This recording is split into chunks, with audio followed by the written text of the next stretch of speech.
Right, good morning everyone. Thanks for coming and joining us here today. Before I hand over to Gerard, I would like to briefly introduce you who Actia Solutions who we are. Well, first of all, we are a managing consulting firm. We provide leadership, operational excellence, and innovation for the strategic advantage and the growth of your digital business. In summary, we help you bring better products faster to the market. Well, here are some of our clients, some of the people who have already trusted us. Some of them are here today. With this, I hand over to Gerard. Thank you all for being here today, and I'm sure you will enjoy this presentation. Thank you for coming here today. I see some familiar faces, which is always good, and also the non-familiar faces. Thank you also for joining here today. 4 years ago, it was 2014, I was working as an Agile coach for an American company in the office in Barcelona. I was supporting the teams developing a solution for precision medicine, which allowed specific treatments based on the genome of the patient. Right? This was a really cool idea, initially targeted at the US market. In Barcelona, we had technology and content teams, and product management was in the US. One of those days that we had the visit of what would be at the time probably the chief product officer of the initiative. And we were having this breakfast. We have typically, when someone visits the office in Barcelona, and ask the guy, when were the plans to deliver the first release of the product to the market? And the answer left me quite cold, because the answer was, well, between 12 and 18 months. She said, well, we need to curate the content, we need to hire people, we need to develop the solution, we need to integrate with this and that. And in the end, 2 years later, I already had left the company, the project was cancelled. After several millions of investment, some people that were hired already to create the content were laid off. The idea was cool, but like many other cool ideas, it died out of a good execution. It was a very powerful combination, because we had this traditional mindset of product management, big designer from waterfall, wishful thinking all together, combined with a bureaucratic, slow technology organization, all put together was the cause that this product didn't get to the market. So, think about yourself in your companies. Do you have the feeling that people is always busy doing many things, but at the end of the day, the outcomes are not as good as you expect? Maybe quality of your deliverables is a source of constant concern, or you are developing products that get cancelled, or features that go to the market with very poor market acceptance. Or you are doing maybe Agile in IT, but still the time to market is very long. Or maybe you have this situation, these common problems that happen over and over again, but don't seem to get solved anytime. If that's your situation, in any of those cases, you are in the right place. You need to embrace Lean as a strategy. We talk a lot about Agile, but today we will see that there is a lot of learnings and experiences from Lean that are very useful if you are doing Agile. So, when we think about strategy, many people think about developing new products to the market, reaching out another market that we weren't in initially, or maybe acquiring another company. While that is true, the first and most important strategy any company should try to achieve is operational excellence. Because if your processes are full of drama, if you have quality problems, if you're not able to deliver in time, you won't be able to compete. Okay? You'll build on top of that. And that was the example. We have cool ideas, something that is worth delivering to the market, but in the end, we are unable to deliver that on time or with the quality expected. Agile initially was meant to solve these problems, at least in the software industry. But after 15 years of the famous Agile Manifesto, very, very few companies have been able to really benefit from it. Many executives and managers don't want to hear the word Agile anymore. In all this time, an inbred and pyramidal industry has grown around Agile, on many types of certifications, frameworks, and approaches, which some of them are useful, obviously, but the thing is that in the end, they didn't solve the real problems that companies have. It's like a self-reinforcing industry that is living from itself, but not providing real value to the companies. Okay. And in doing this, we didn't learn and we didn't look at the essence of the things that really work, and most of them are really coming from the Lean world. I see Agile as this, right? Have try to reinvent the wheel many times, but not providing real value to the companies. And in doing so, we have not learned, we have not taken a look at the basics. The basics are there. Lean is a method or a mindset that has been able to transform whole industries in the past and still does nowadays. And if you get just the basics right, then you can put many of these things on top of it. Okay, but still there are certain things that you need to do, and if you don't do them, then it doesn't matter how many Scrum Masters or Agile coaches you bring into the company. Okay, there are very few basic things, and those building blocks that you need in order to succeed in your Agile adoption and in order to benefit from it. So what we will see today are the common errors, pitfalls, and traps in adopting Agile, and also from the past experience of successful lean transformations, what are the basic building blocks that you can implement in order to succeed. So, the 7 deadly sins or the capital sins of Agile. Okay? There are few, some of them well known, but I hear many executives and managers complain that, oh, we're doing Agile, but it's not working, or typical complaint, right? But you need to look at this list, because probably one of them is your sin, if not many of them. Okay, some of them come from this are a result of this industry that I was talking about that has been created around Agile, and some others are just because companies and organizations it's something that it's very difficult to change. Okay, but the basics are clear. There's some basic things that you need to do, and if you do so, then you build on top of that. First, probably, and one of the most important, is that Agile is regarded as an operational improvement, as an operational change. Most of the times, Agile is led by the CIO or the CTO, never the CEO. And that's one of the key errors and problems, because the CEO is not considering Agile as something strategic, whilst it is. It's something that will provide you a strategic advantage. Once you realize that, it's the CEO that needs to move forward. If you are delivering digital products and you are not the fastest, the best, the most cost efficient in your market, then Agile should be a cornerstone of your strategy. Anything else should be suboptimal. You're going to do some improvements, you're going to do some iterations, but no more than that. The real benefit is when you understand that Agile is the core, the foundation of everything you have to do, is your strategy. A consequence of not regarding Agile as a strategic cornerstone of your company is this. Probably some of you have been in this situation or still are in this situation. You have some delivery teams, technology teams doing iterations and incremental development, but before and after, lots of things happen. In the end, time to market is long. But say, yeah, we are Agile. Okay? This is not Agile. This is what we call water scrum fall. It's a typical pattern in many companies, and usually, and something that we know and lots of studies and examples of this. Usually, the time it takes to deliver an idea to market, 50 or 60 or 70% of the time is this, and then we put all the pressure to delivery teams because we are late, when we have been 1 year thinking about what we have to do. Okay, so this is what we call water scrum fall, and it is a consequence of not regarding Agile as something strategic. So, another trap or pitfall in Agile is building the wrong thing right. Okay?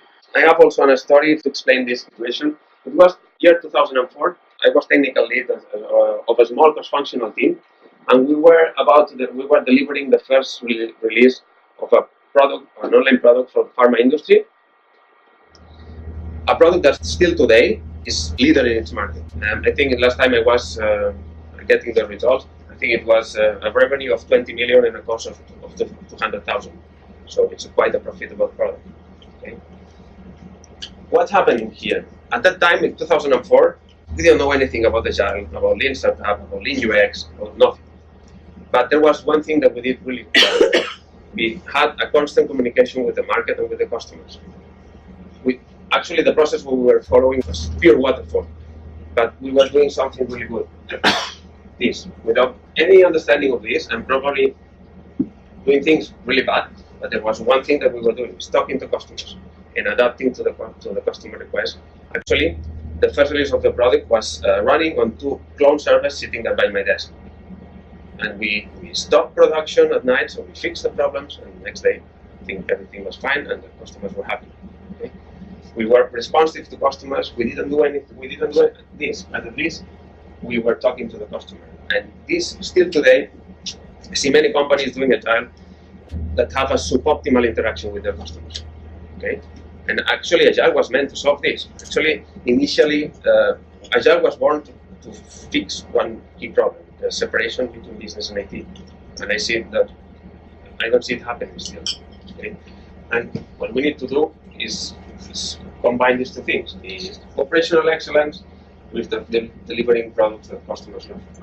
Okay, usually if you do this, although this is not so okay, you will succeed. But if you are very fast in delivering shit to market, you're delivering shit to market. This was the last sentence, one of the famous sentence of Stephen Elop, the CEO of Nokia, after the crash of Nokia, thanks to iPhone and the smartphone industry. He was complaining that they didn't do anything wrong, but somehow they lost. Okay, well, they did everything wrong. They did everything wrong. Otherwise, this wouldn't have happened.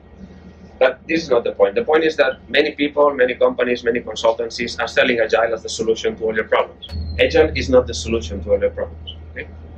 Agile is an operational strategy. It will help you be fast, be adaptable, improve your quality and your productivity. But it's not your solution for your problems. On top of Agile, on top of your operational excellence, you need to be good at delivering products and talking to your customers, and you need to also be good in thinking about the future, in innovation. Okay? If you are the fastest and most reliable player in your market, but you are delivering things that nobody is buying, you are doomed. If you are the most adaptable company in the market, but you are not diversifying your portfolio, thinking about the future growth of your company, you are doomed. That's what happened to Nokia. Okay? But Agile is not the solution to it. On top of Agile, which will be much focused on this, if you want to achieve business agility, you need to build on top of your operational excellence. You need to deliver great products, and also you need to think about your future. It's not only about operational excellence. Okay? Well, the evil managers. In the Agile world, many people has tried to kill management. In these meetings and in this conference where people just say that management is useless and we need to get rid of management and things like that. This is one of the problems I see in many Agile adoptions. Management is regarded as a problem or a roadblock to overcome in order to succeed.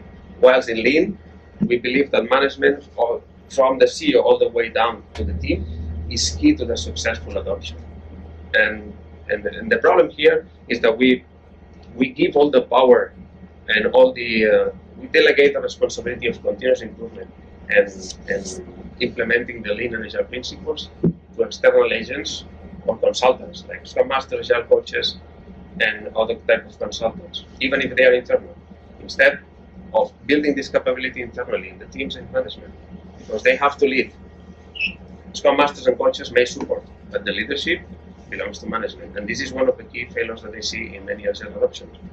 And then you put your managers against you. Well, they should be leading and understanding that this is good for the company. The other side of the same coin. I will put you in a situation.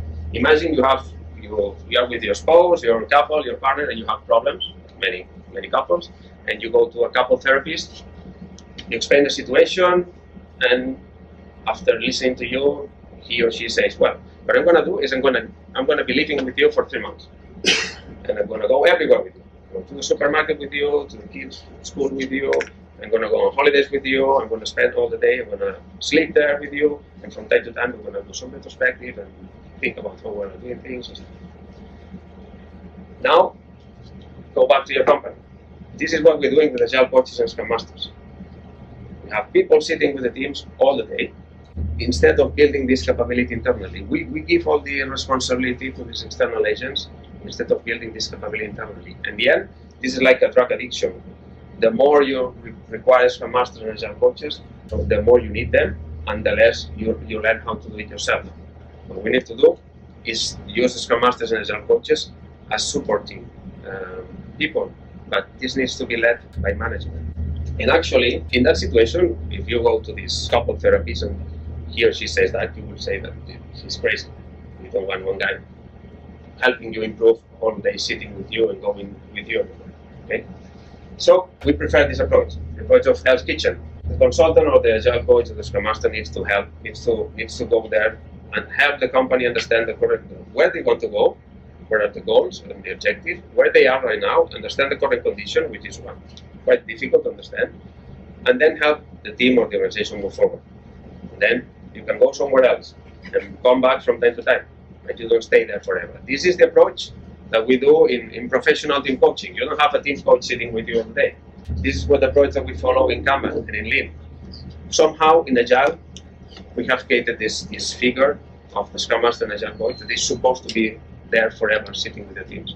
And I don't think this is anything good for the company. This approach is cheaper for the company, and it's better because the capability stays in the company. The company learns how to do, how to continuously improve, and how to understand and apply Lean principles on their own. They don't need anyone else.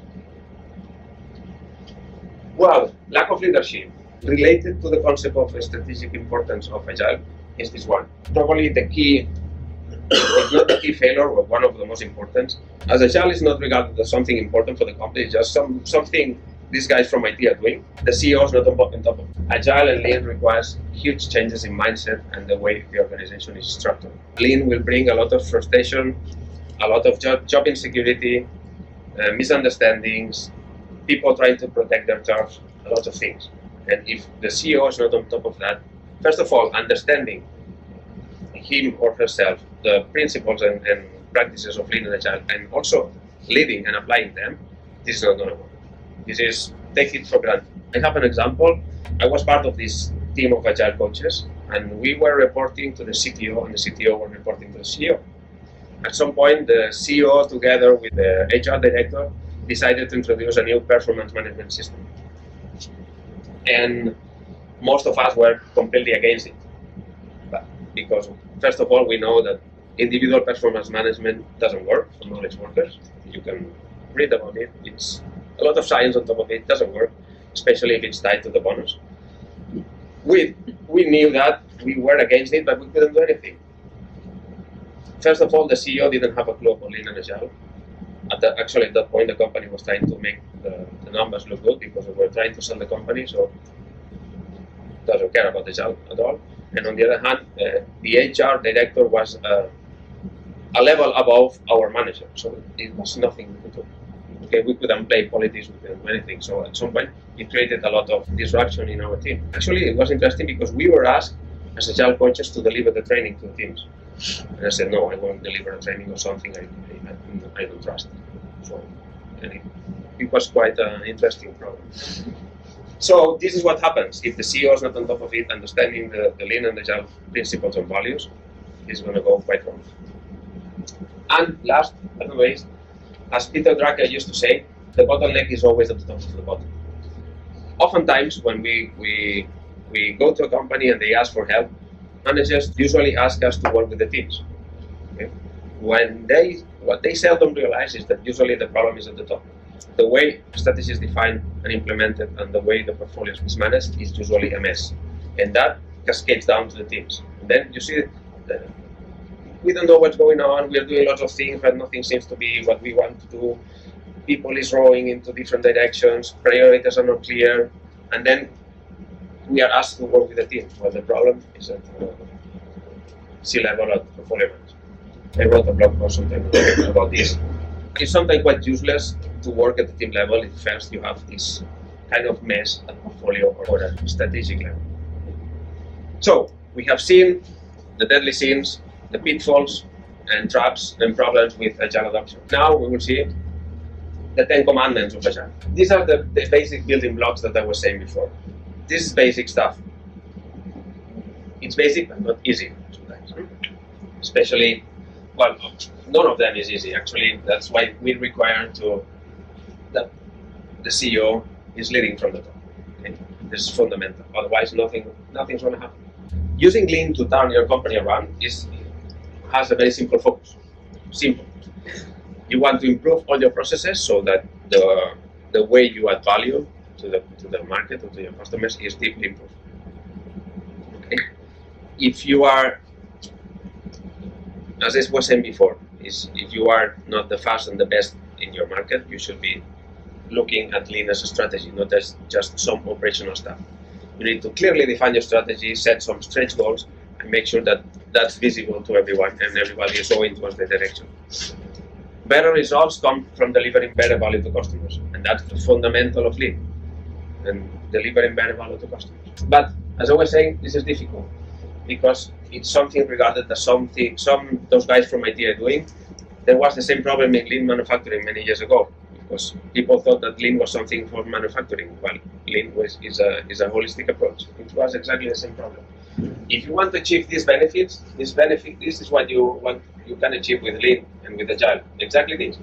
But you won't get to that unless you do what we are going to say right now. As I was saying, you need to lead from the top. And there's going to be a lot of resistance, a lot of problems, concerns, misunderstandings, misalignments, everything. Everything that can happen is going to happen. Okay? And you need to lead from the top, but not only from the top, also from management. Okay? You cannot delegate the responsibility of leading an Agile transformation to an external agent like a Scrum Master or Agile coach. It needs to be led by the company.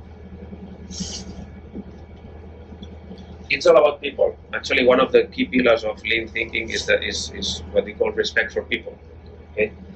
First of all, in a continuous improvement environment, all the ideas will come from people doing the work. Ideas are not coming from some guys meeting in a room for some hours. No. You have people talking with customers every day. Those are the ones that will provide you the best ideas for improvement and for changing your products, because they understand the customer. They are talking with them every day. Also, Lean management. I'm going to be very clear. If you are, as managers, are not helping your teams do a better work in an easier way, you are just wasting.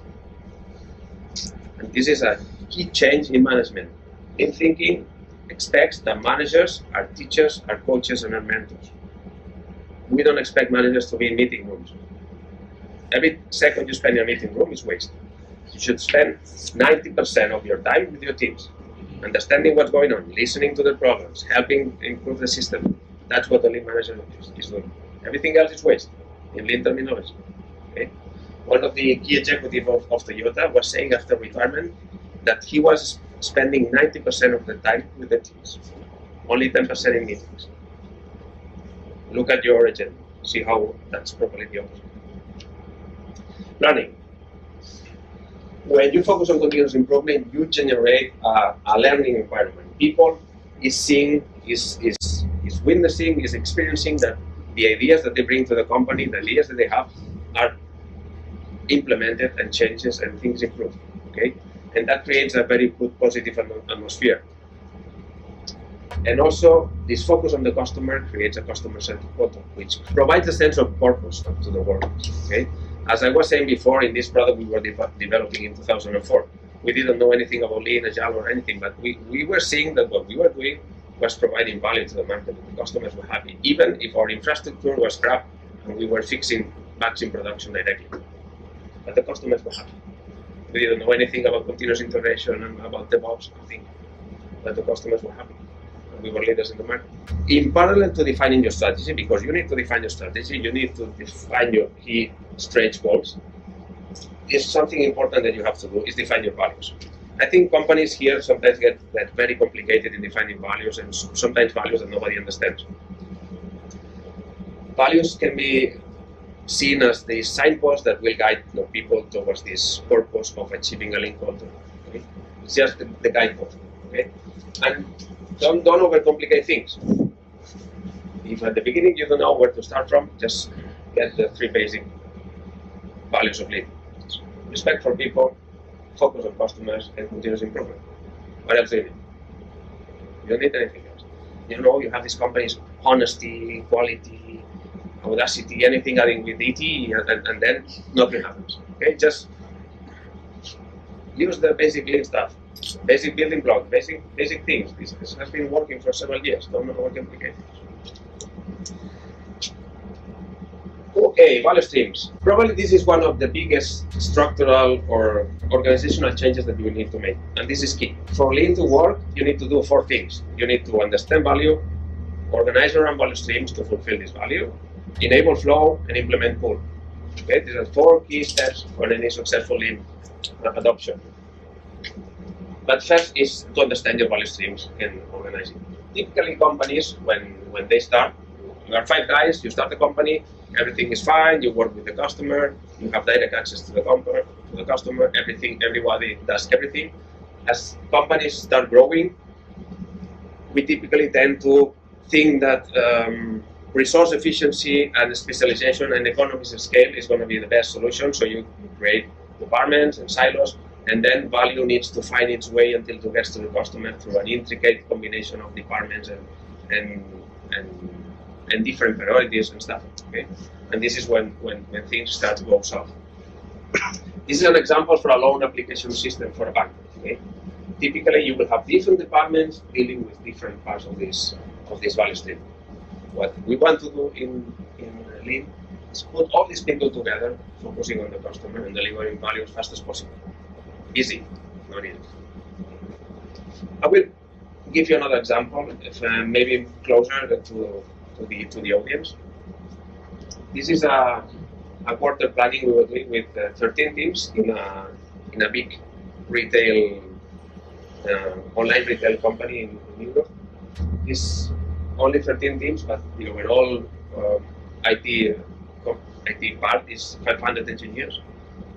As you can see, this is an e-commerce. Okay, imagine some of you have been working e-commerces. Typically, what many companies do is when they start, they organize by technology components. Back-end, front-end, transactional, something like that. As they evolve, some of them start organizing in departments. Payments, order management, pricing. Okay, see here you can see these guys have a kind of a mixture.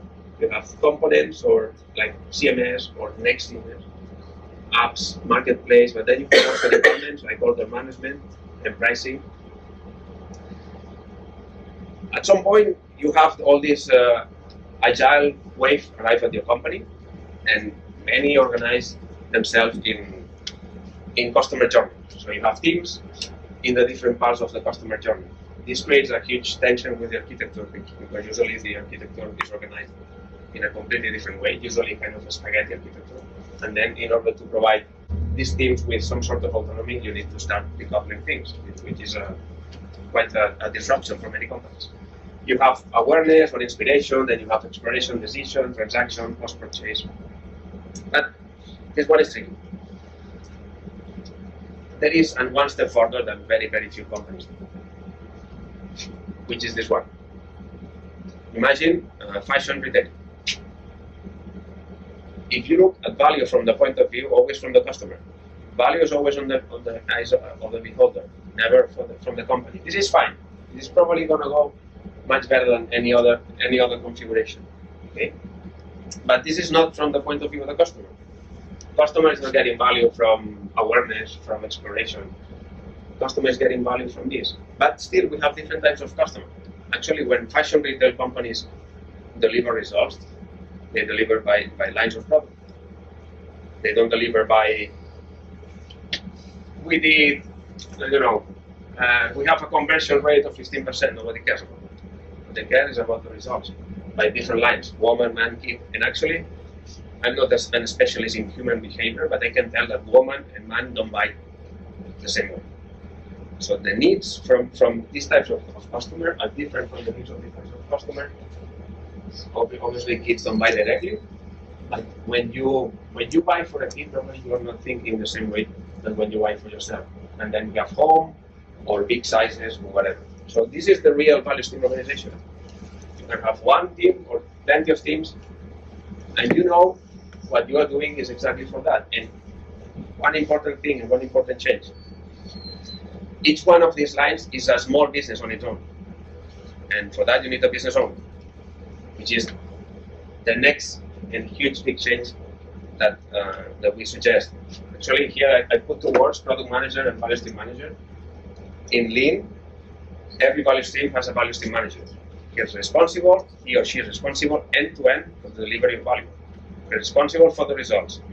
He or she has all the resources and all the people required to deliver value, and she's reporting directly to the CEO. This is a huge change. To actually what do we do in companies? No, think about it. What do we do in companies? In companies, we deliver products. But who is reporting to the CEO? The CTO, CIO, the HR? No, what we want is that the responsible for the product lines are reporting directly to the CEO. And are responsible for the whole value stream, end to end. Everything required to deliver, to implement the goal or achieve a goal towards the market is managed by this person in the value stream. Okay? You can see more details here. You will see in the next few years, thanks probably to the push from Lean Startup in Silicon Valley and also Lean UX, you will see more and more the role of the product manager being more cross-functional, also combining technology, UX, and business skills. You need to have a pretty powerful profile in order to lead all this. Otherwise, you will have different managers for these different parts, and value is not going to flow. Okay? And it's important to know who is responsible for this. Actually, in reality, this person is not the manager of anyone. He's the manager of the value stream. These people probably, if you want, in a typical reporting organization, they're going to be reporting to their line managers. But the value stream ownership belongs to this person, and this person is reporting to the CEO. Well, probably one of the Achilles heels of any agile transformation, lean transformation, in my own experience, the problem I see in many companies, not because people don't like to grow, because teams are constrained in a system that is directly or indirectly jeopardizing or punishing improvement. Usually we have goals that are going against improvement. I see many organizations that, getting to the example that I was saying before, that try to generate this teamwork, but in the end they have individual performance appraisal and individual goals, which is kind of the contradictory. If you want to have teamwork, you need to provide goals to the teams, not to individuals, because otherwise you get a lot of fights. With Kaizen is similar. So this is a fundamental part. If you look at the Agile Manifesto, if you look at the Kanban principles and values, there's always a line that says continuous improvement, and it's the one that they see less being applied anywhere. Okay? And if there are improvements, what I see also is that there are improvements that are not related to the strategy of the company. So teams just randomly improve in things that are not important. That's why we need to connect to the strategy. Management is fundamental to the successful adoption of Lean. So don't treat management as if something dispensable or there is a problem in your way. No. The first thing we need to do after defining the strategy and defining the values is training management.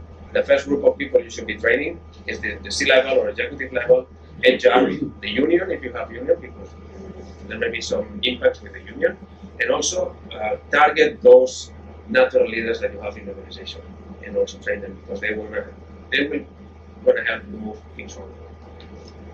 If we look at the Lean House, the famous Lean House, we have respect for people, continuous improvement as pillars in order to deliver value. But the foundation of everything, all this house is relying on management. Managers need to be Lean experts. They don't have to rely on Scrum Master and Agile Coach. They need to lead and they need to understand this. Well, how many have heard of OKRs? Hoshin Kanri? So nowadays everybody talks about OKRs, but Hoshin Kanri is the strategy deployment process for Lean. Is that the process that allows you to work on the long-term planning as well as on your daily management activities. It allows you to connect the strategy with execution.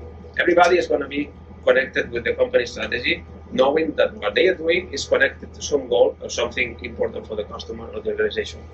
It's a tool that allows this focus, this buy-in, this alignment, but also is a continuous improvement tool, because you review the strategic plan and the goals and the key KPIs or indicators on a monthly or a weekly basis. It's not that you define the strategic plan in December and then you don't review it until the next December. No, it doesn't work like that. It's an iterative approach to managing your strategy. Okay? And all the teams, all the value teams needs to be connected to the goals defined here. Well, the Agile Promotion Office.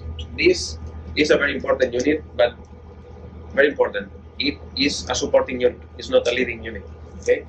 You need to hire a competent Agile leader here. It can be You can look in the market and put someone there that needs to lead this supporting unit, and this person needs to be reporting to the CEO at the same level of our team leaders to show the importance of lean and agile to the whole company.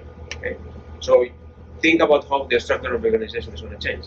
At some point in time, you will have head of this unit reporting to the CEO, quality stream leaders or product managers reporting to the CEO, and then supporting units like technology, HR, finance, etc. It's quite a change.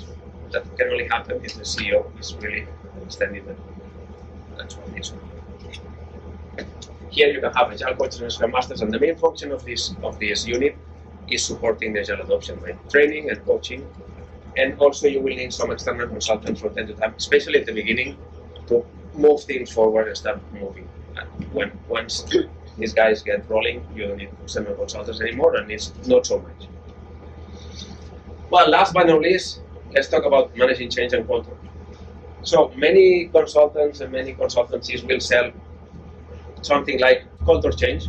I don't think that's possible. I think that's some sort of snake oil, because culture is something that is not tangible. It's not actionable. Okay. There's only one way that you can really change the culture of organization. Only one. Directly working with the C-level. This is the approach of Alain Cardone, probably the best systemic coach of all times. He only works with the executive team in order to change the culture of the company. That will have the most impact, and that anything else is not going to work. However, in Lean we have a more practical approach. Okay. Many of you will have heard the sentence that culture is strategy for breakfast. Well, what we believe, also from systems theory and systems thinking, is that structure is culture for dinner. If you change the underlying structures of the organization, if you change the processes, culture and people will follow. The other way around is quite difficult. So what do? We start with the accountability level.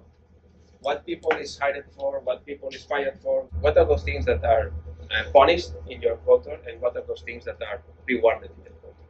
Okay? And you define accountability. What I was saying before, you cannot try to generate teamwork, improve teamwork, if on the other hand you put individual goals. That's the type of accountability.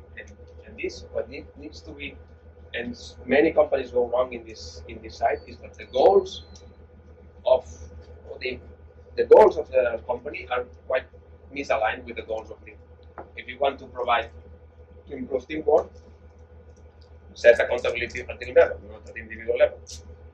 Okay. From process flows out of accountability. If you want to create a culture of continuous experimentation, you cannot punish failure. Okay. Once you punish failure, teams are not going to organize around experimenting quickly. If on the other hand you reward failure, and not reward failure, but reward experimenting, teams will self-organize around experimenting. Okay. And what happens? With time, this becomes the culture of the company. Those things that work start becoming the culture of the company. And then what happens is that certain cultures attract certain people, and certain cultures reject certain people. So people will come which are match with your culture, and people will leave which are not match with your culture. Okay. This sounds easy, but what the key point here is that you cannot pretend to be lean and agile where your accountability and your process are saying the contrary. And this is how you change the culture. Well, this is the last one. If you want to achieve this strategic advantage that lean and agile really provide, because it works, but you need to do this. You already know what you don't have to do. Probably some of you are already in some of those tracks, and you also know what are the basic things. Then on top of this, you can build many other things, but those are the basic, the 10 commandments of Agile. Once you are doing this, you will be the fastest, the best, and the most reliable player in your market. That's a strategic advantage. And then you can plan other types of strategy, like creating new products and going to new markets or acquiring companies. But if your bottom line is not working properly, there's nothing you can do. Thank you very much.